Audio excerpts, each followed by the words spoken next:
slip উদ্দেশ্য করছেন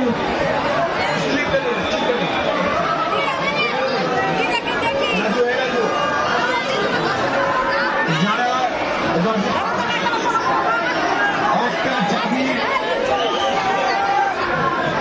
চাবি ব্যাগ পাওয়া গেছে, সেই ব্যাগটা কাউন্টার আছে, কাউন্টারে রাখা আছে, সেই ব্যাগটা কাউন্টার থেকে আপনারা নিয়ে যাবেন, সেই ব্যাগ কাউন্টার থেকে নিয়ে যাবেন, সেই ব্যাগ